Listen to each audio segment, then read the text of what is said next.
Feudo era o nome dado a uma grande propriedade de terra, sob domínio de um membro da nobreza durante a Idade Média na Europa. O proprietário de um feudo chamado senhor feudal adquiria a terra por herança familiar ou por doação de outro senhor feudal. O que doava uma parte da sua propriedade para outro nobre era chamado suzerano. Aquele que recebia a doação de terra era chamado vassalo.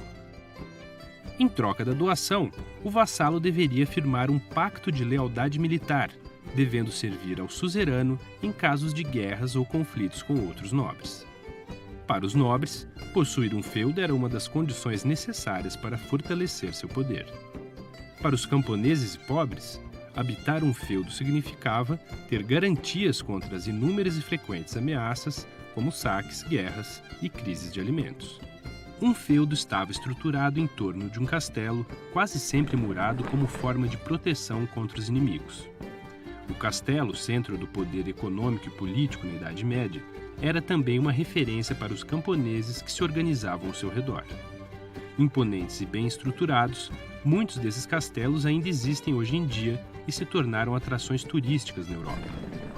Fora do castelo, mas dentro do feudo, ficava a aldeia dos camponeses que viviam na propriedade e tinham fortes vínculos com o senhor feudal. Em outras palavras, eles tinham diversas obrigações e eram, com frequência, pressionados pelas armas a cumpri-las. No caso de uma invasão ou confronto militar, o castelo se tornava o refúgio de todos, servos e camponeses, assim como dos rebanhos.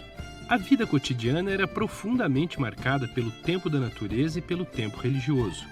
A natureza ordenava a organização da agricultura e da pecuária, épocas para o plantio, para a colheita, para estocar alimentos, para cortar a lenha e realizar a manutenção das habitações.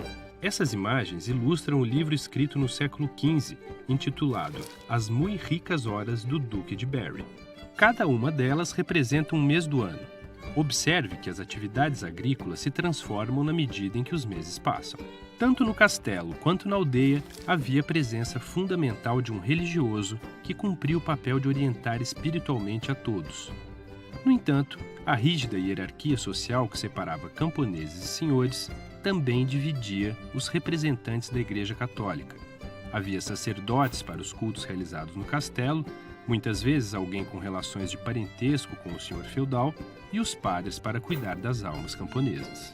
A atividade militar e as tradições guerreiras eram fundamentais na sociedade feudal. O título de nobreza e as relações de suzerania e vassalagem eram um acordo de fidelidade no caso de confronto com outros senhores feudais. Por isso, um nobre deveria conhecer técnicas de combate e possuir armas de ferro, cavalos e fazer um treinamento constante para enfrentar os inimigos. Tudo isso era realizado ao redor do castelo feudal. A propriedade era dividida em 3 grandes áreas. As terras onde a produção agrícola era propriedade do senhor, o chamado manso senhorial, as terras onde os servos garantiam sua sobrevivência, o manso servil, e as terras comunais das florestas e campos. Por obrigação, os servos trabalhavam no manso senhorial em troca de proteção e do direito de habitarem as terras do feudo. Não havia salários, nem outra modalidade de pagamento em espécie pelo trabalho servil. Trabalhar era, para os servos, uma obrigação religiosa segundo ensinava a Igreja Católica. Tanto no manso senhorial quanto no manso servil, quem trabalhava com a produção agrícola eram os servos. A vida de uma família de camponeses na Idade Média era bastante difícil e as possibilidades de mudança ou melhoria eram bem reduzidas. Com poucos recursos tecnológicos e enfrentando o controle diário dos senhores feudais, os servos trabalhavam na terra para garantir a opulência e a riqueza do proprietário do feudo. Mas precisavam também alimentar suas famílias, garantir a manutenção da casa, que em geral eram construções precárias e frias que se deterioravam com o tempo. Não havia escolas, hospitais, delegacias, nem qualquer tipo de assistência material à vida. Mal alimentados, expostos ao frio do inverno, trabalhando todos os dias, os servos mantinham, em geral, relações tensas com os senhores feudais. Para nós, no século XXI, é difícil imaginar por que aceitavam essas condições tão desumanas. Por que não se rebelavam? Por que não procuravam melhores condições de trabalho? Por que não fugiam? De fato, ao longo da formação do feudalismo, foram constantes as rebeliões e fugas de servos e camponeses contra as condições de trabalho nos feudos e a constante miséria a que estavam submetidos. Eles atacavam os senhores feudais e seus representantes, ateavam fogo às plantações ou simplesmente abandonavam as terras à procura de outro feudo ou de novas áreas ainda não exploradas. Muitos adquiriam uma vida de andarilhos, escondendo-se nas florestas e armando emboscadas contra as comitivas que atravessavam as estradas. A história de Robin Hood, um lendário nobre inglês que vivia na floresta de Sherwood, traz elementos importantes sobre o sentimento de injustiça dos servos contra certas práticas senhoriais. A exagerada cobrança de impostos, a violência excessiva e a intolerância com as solicitações dos aldeões de um feudo poderiam provocar diversos tipos de revoltas. O filme Robin Hood, de Ridley Scott, conta a história ficcional do surgimento da lenda.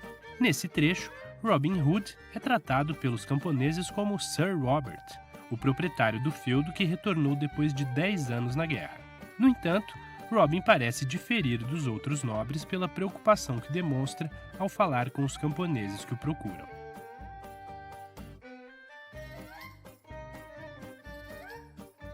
Apesar das rebeliões e revoltas camponesas, a ser para todos os dias da minha vida, sob o vosso poder e defesa.